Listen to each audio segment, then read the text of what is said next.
الله أكبر.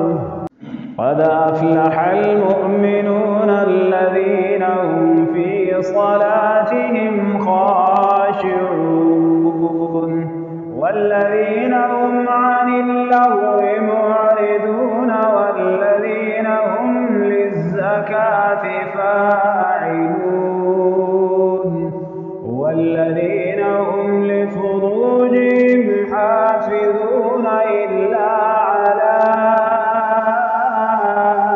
أزواجهم أو ما ملكت أيمانهم فإنهم غير ملومين.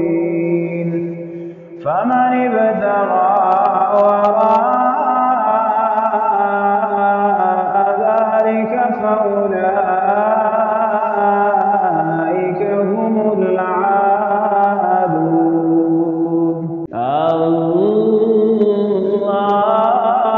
الله أكبر.